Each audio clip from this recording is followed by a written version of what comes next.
I just ask that you please begin by stating your name and the media outlet you represent, as well as who the question is for. Nous allons maintenant prendre les questions des journalistes, une question de suivi. Si vous avez une question, je vous invite à lever la main avec l'icône dans Zoom. Et lorsque je vous donnerai la parole, merci d'indiquer le nom du média auquel vous êtes associé et de mentionner à qui s'adresse votre question. Merci. First question is from Olivia Stefanovic. Hi, ministers. Thank you for taking the time to speak with us. While this funding that you're announcing from the budget, this promise for funding for infrastructure is a lot of money, it doesn't go far enough to address the infrastructure gap in Indigenous communities to close this by 2030. And I want to draw your attention to some comments that the NDP MP for Nunavut made. She raised the issue that $25 million has been set aside for Nunavut housing, but NTI was calling for $500 million. So I'm wondering if you can address why the need wasn't met here.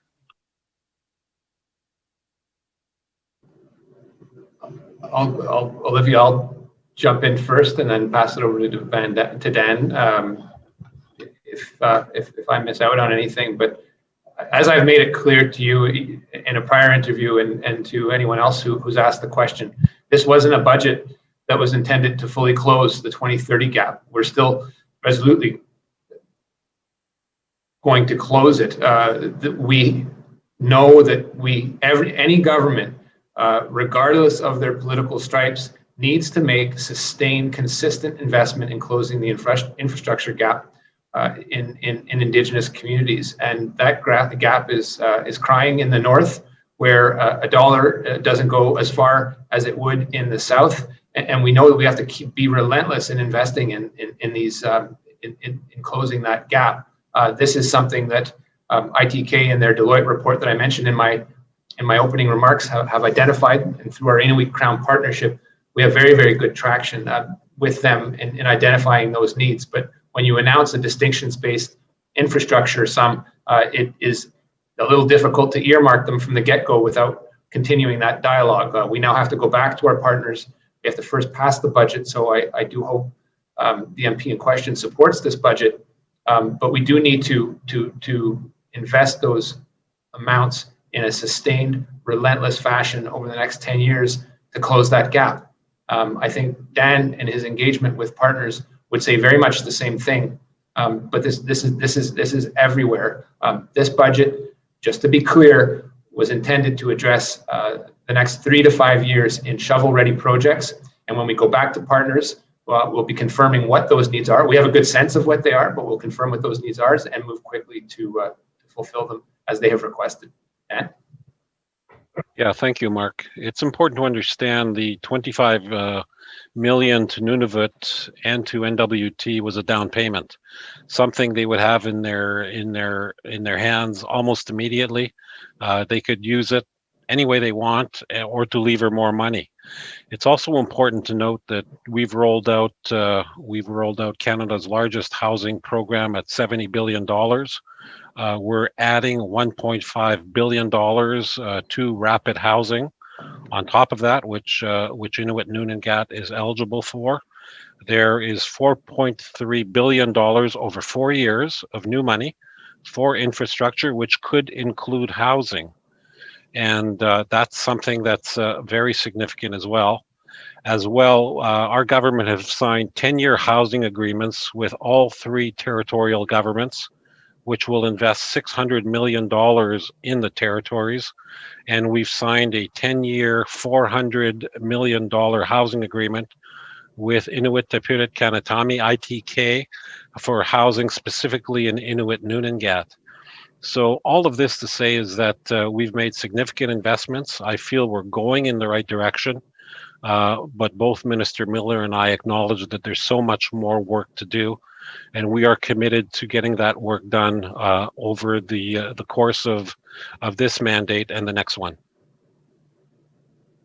Thank you. On a different topic, I'm wondering if you might be able to respond to the Supreme Court of Canada's ruling last Friday, which recognized that the Sinixt people are Indigenous people in Canada. And I'm wondering if you can tell us if the government plans to rescind its 1956 declaration that the Sinixt people are extinct.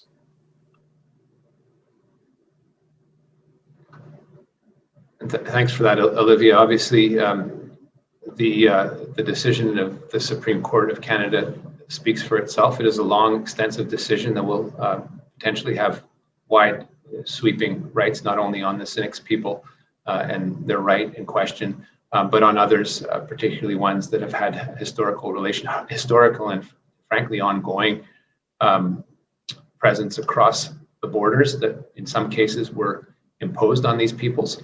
That's the lived experience of a number of communities that are close to where I am here today.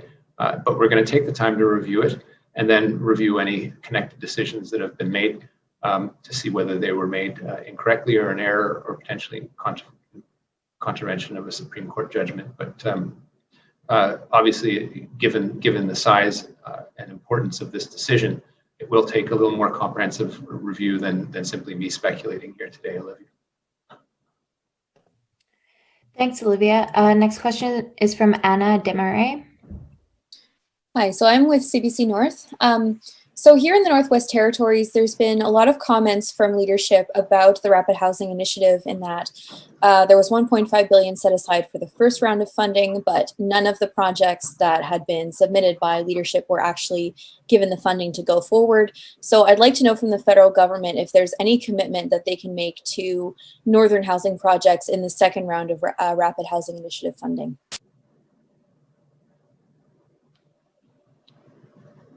Dan, do you want to start off? Or? Sure.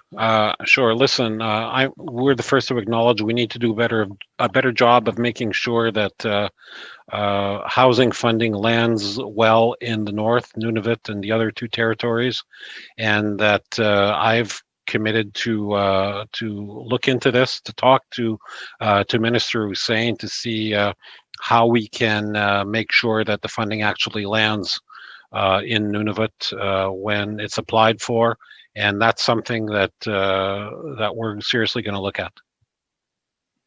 And if I could just speak more generally, Anna, to what we saw across Canada with respect to the widely oversubscribed program, particularly coming from Indigenous communities, is a testament to the need that is out there. Again, this is rapid housing. We're trying to move quickly in some areas where the construction season is quite short and continues to be hampered by COVID as some continue to be shut down. But we'll be working, and our teams will be working with CMHC to put forward the fact that they need to move quite quickly on some of these things. It is intended to be rapid, but we don't want things to get gummed up because there is that crying need. And to be clear, these programs were wildly oversubscribed in the first round, which is why we were so happy to see it in the budget for a second round. Mm-hmm. So just a quick follow-up to that. What I've also been hearing from leadership up here in the territory is that there's a need for more flexible funding arrangements. So instead of $25 million for this fiscal, they're looking for something a bit longer term so that they can commit to longer term housing projects on the ground. So is that something that the federal government will consider looking at? It might be too late for this budget, but something in the future? Yes, first of all, I can say that $25 million to the government of Nunavut is completely flexible. It's within their purview and it's theirs to spend. I think we have to look at all of our other housing programs, of which there are many, and try to make sure that they are more flexible, while at the same time not compromising the intent to get to house people who actually need the housing. So we understand that that the North has specific issues to deal with on housing, dealing with affordability, remoteness, and that we need to make those. We need to recognize that in the criteria of the programs we develop. Thanks, Anna. Next question is from Luke Carroll.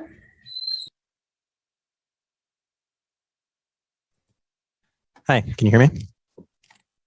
Yep. Okay. Yeah, so the Northwest Territories territorial government, the Housing Corp, still has that $60 million from a previous fund that needs to be spent within this next year, I believe. So is this additional funding going to go on top of the 60 million? And is there going to be like that 60 million fund wasn't touched for 2 years? So is there going to be anything to ensure that they do spend this money in a timely manner when there is such a housing crisis happening here?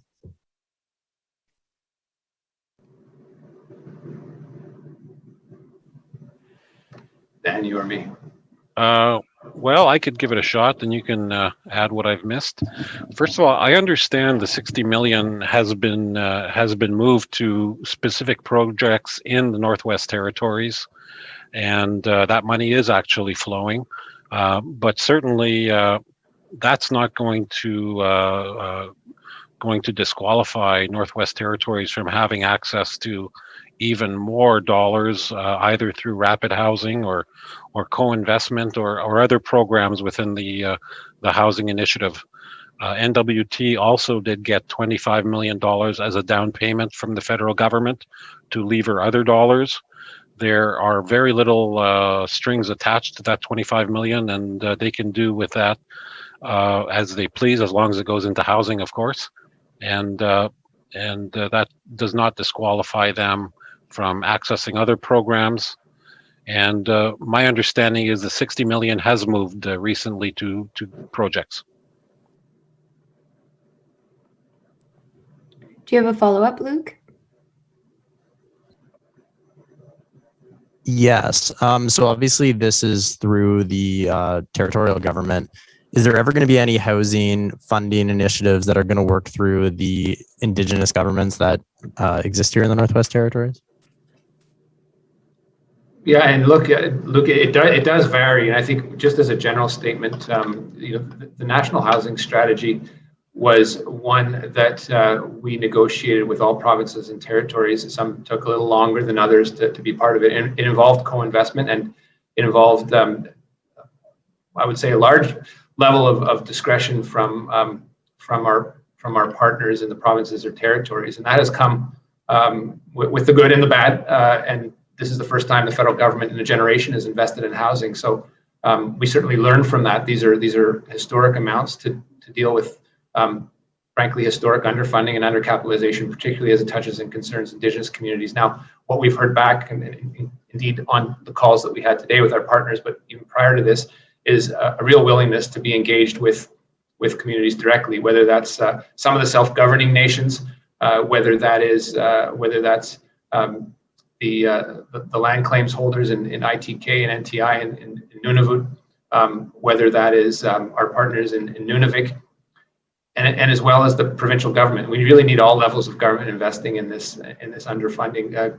Our government, for my part, in Indigenous Services Canada, at the end of the summer, if you recall, announced about 17 million in Salt River Dene Nation that they've been fighting so hard over 10 years for. So there's monies there, there's the willingness of the government to do it. But as Dan said, this cuts across about 5 federal ministries, as well as our provincial and territorial partners. And again, what we've heard from partners is a willingness, is a need to reflect where their concerns are with the investment in the infrastructure. So as partners react to the $6 billion across Canada, there's a real need now for specificity allocation, knowing that this has to be deployed in short order. So we're in a little more comfortable position than dealing with fixed sums that have been predetermined by Ottawa, according to a formula that no one really can figure out, to one that is rather large and reflects all the advocacy that has come forward.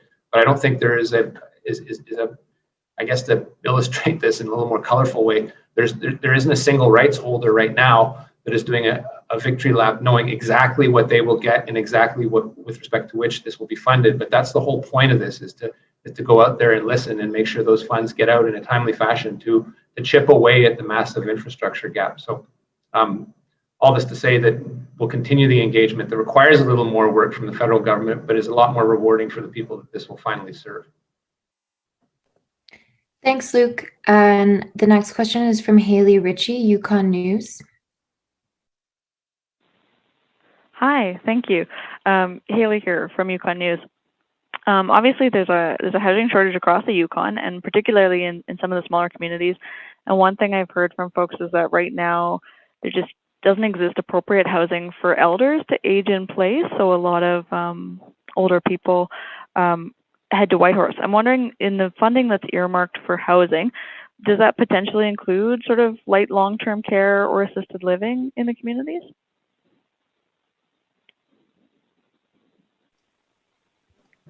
I think as we look at the, Dan, you just cut me off if I say stuff that you think is totally off. But as we look at the spectrum of investments that we're going to put in, it would potentially, and there's also an amounts for long-term care.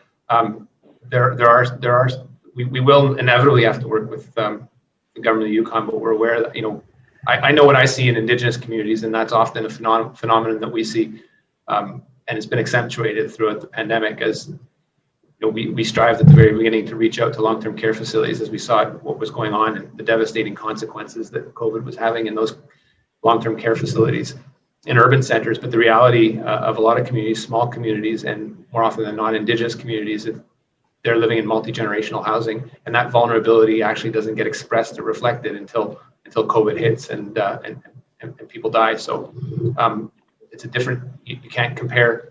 It's an apples to oranges comparison when you're talking about Indigenous communities to non-Indigenous communities, but certainly it is a need that exists and needs to be invested in by all levels of government. And please fill in where No, I believe that that within the our national housing strategy, there is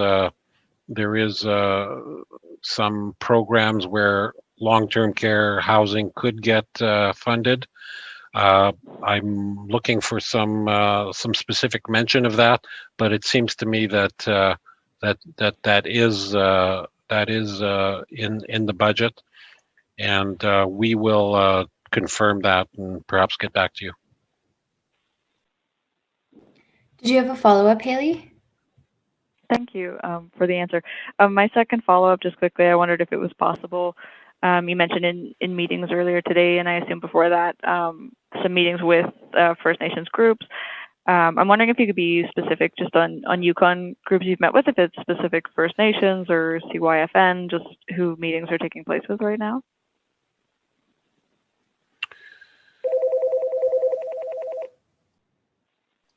Perhaps people from my staff can do a follow. Sorry, my phone's ringing.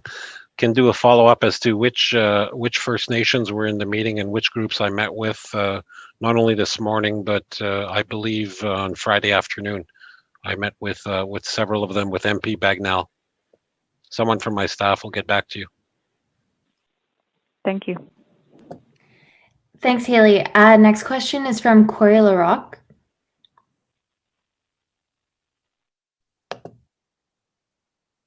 Corey, are you still there? Sorry, I was on mute. You can hear me okay? Thanks. Ministers, in an opinion piece in the Globe and Mail on the weekend, Jody Wilson-Raybould wrote about Bill C-15, talking about the government needs to decolonize its structures. Is there something about the housing spending in this budget that is doing things differently to, as Jody Wilson-Raybould suggested, to decolonize the conventional structures for providing housing? Or is this just more of the same that we've seen for decades? Marc, do you want to go? Yeah, look, difficult to provide sweeping reflections on this. I don't think that the former Justice Minister and Attorney General is wrong in that view. There is a need to do so. The challenge, I think, for us that sit in cabinet is, what does that mean? And Dan, as an Indigenous person, would probably have some more elaborate views than I do on it. But what I see in my ministry is a need to ensure that we continue to create space for Indigenous voices on how they see the importance of these essential assets in the communities, particularly in COVID, where we need to look at housing through a health lens. And indeed, we probably should have prior to COVID, when we learned from the history in and around tuberculosis.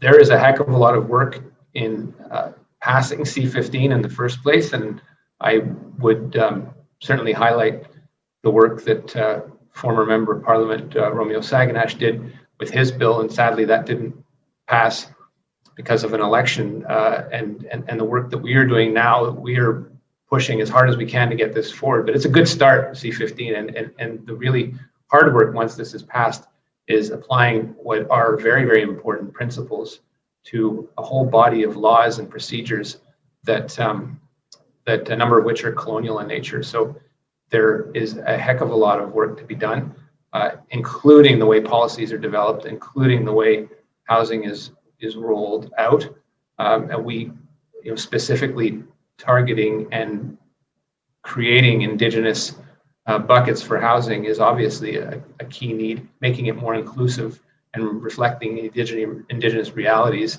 is another one, but it is imperfect, and certainly the programs we have in place right now, I would readily admit, are imperfect. Okay. Yeah. First of all, I didn't read the article over the weekend, but I think that, for example, in last Monday's budget, there is Indigenous-based infrastructure funding, which is $4.3 billion over 4 years, which is extremely significant, and that may include housing. And what the federal government is saying is that essentially that $4.3 billion can be spent on infrastructure or housing, subject to how the First Nations, Métis, or Inuit deem appropriate. There is very little conditions attached to that money, and we are letting Indigenous nations determine how that money is invested in their priorities. In addition to that, the $18 billion for Indigenous communities over the next 5 years is huge dollars, huge investment. It's needed because the gaps are so large, and more is going to be needed after that to close those gaps. So I think the fact that and I was at an announcement about 6 weeks ago where there was a $15 million investment allocated to the Manitoba Métis Federation, largely with very little conditions that could be spent on job creation by the Manitoba Métis Federation. To me, that's decolonization, where you don't have 1,000 strings attached with very onerous conditions as to how, where, and when those dollars are spent. I'm sure there's still room for improvement, but that's a significant step. If you add on the other bills that have been co-developed with Indigenous nations, whether it's languages or child and family services that Minister Miller knows about, I think we're making progress, but certainly there's always room for improvement.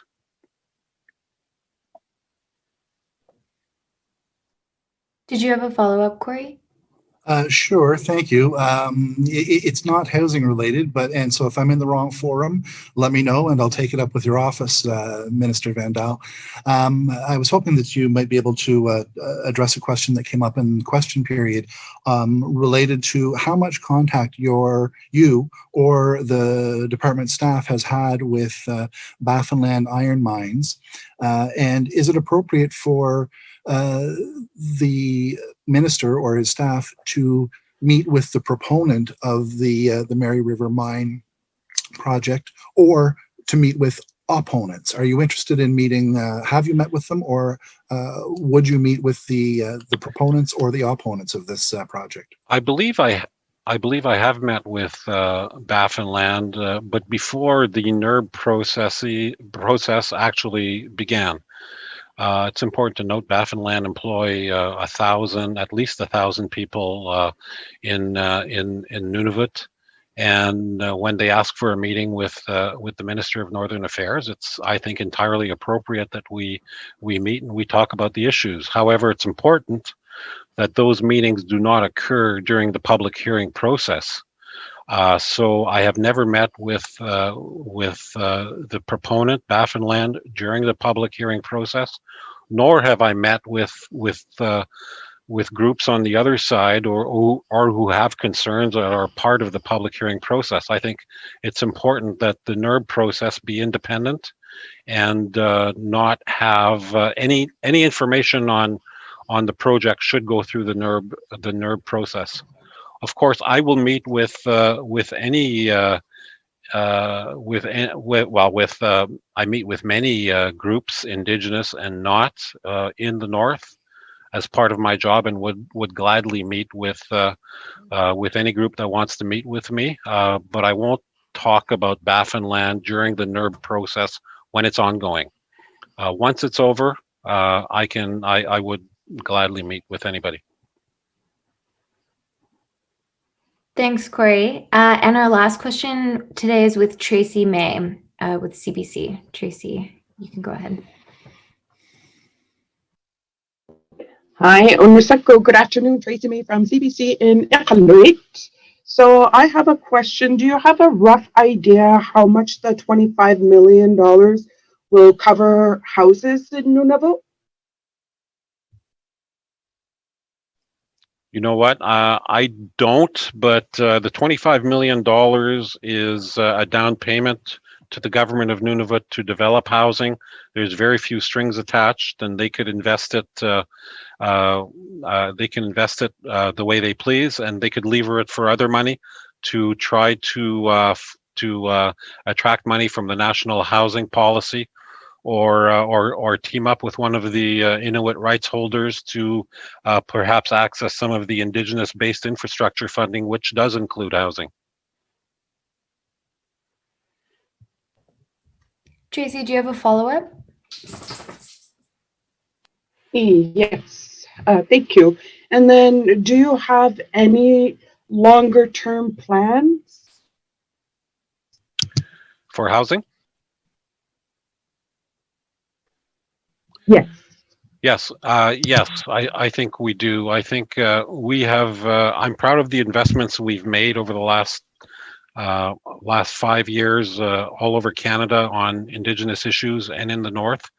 But clearly the gaps are so large that it's going to take many years of continuous investment in housing and infrastructure, in education and in culture that our government is committed to do just that, and we have no plans to stop investing and partnering with Inuit Nation and First Nation and Métis Nations. Thanks, Tracy. This concludes today's media availability. Thank you all so much for joining, and have a great rest of day. Thank you.